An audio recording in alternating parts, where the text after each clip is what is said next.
Talk to me about what it's like just kind of being home and expecting the crowd tonight. Well, it's really nice to come back and to get to see my family and my friends and just to almost in a way get to directly thank a lot of the people who were my biggest supporters while I was on the show, because a lot of them will be here tonight, and this means a lot, every part of getting to perform on this stage where I saw my first concert when I was 8 years old. I saw the Spice Girls here, and for everything to kind of come full circle and to have the opportunity to perform on the same stage that when I was little I saw other people on and with such admiration just wished that I could do something like that.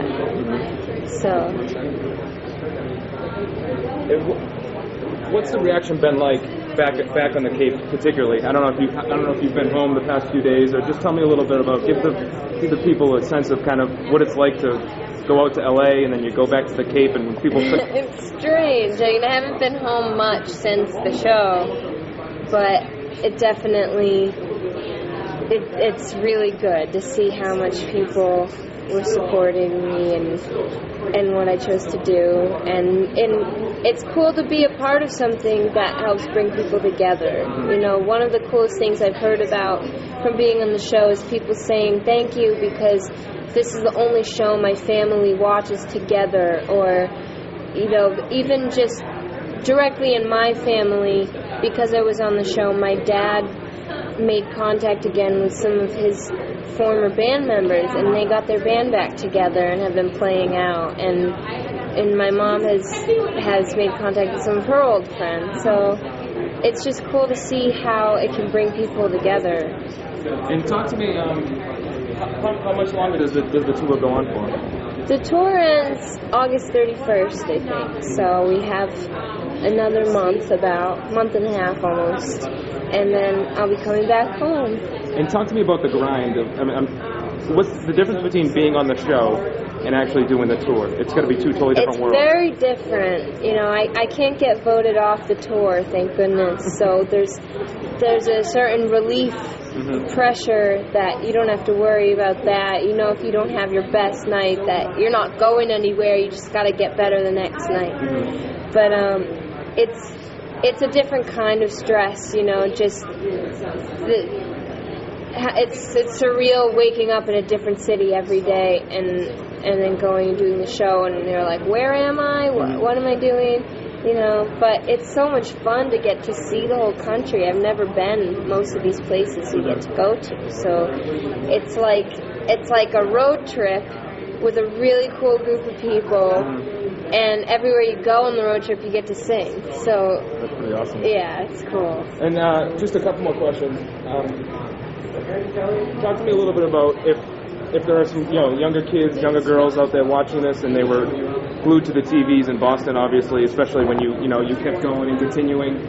I know they were a little disappointed you didn't win, but the next time American Idol comes around and auditions come out, if you had one or two things to say what to do to put somebody apart from another person, talk to me a little bit about some advice you may have. I think what happened for most of us in this group is that we never tried to be something we weren't just to be seen or because that's what we thought the judges wanted to see or hear. We all went for it in a very honest way, and you can tell that by who was left, because I remember arriving at Hollywood Week and being so intimidated because all the girls were so done up and their makeup was immaculate and their heels were towering and, in their little skirts, and they were just so gorgeous, but almost in a forced way. And I was like, oh, who am I in my Doc Martens and my mom's vintage dress? I just, I felt like, what am I doing here? But it came down to it, the further and further I got until Crystal and I were the only girls left, and we're just very real, down to earth, like not like that. Neither of us ever hardly wore heels on the show, or and it was funny to us that the girls that the people chose to be left were not the ones who showed up already wearing fake eyelashes. I just would say that it's really important. I can't stress how important it is to be genuine, because the people who judge all the rounds of auditions, they can see that. They can sense if you're forcing something, and you just have to be true to yourself, because that's when you're comfortable.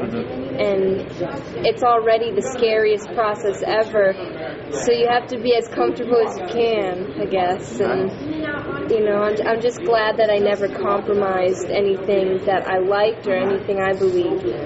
That's awesome. What would you say to the people who voted for you week in and week out, if you had, 5-6 seconds to say something to the Boston, I'm sure we're going to play this at 10 o'clock right before you guys go on and everything.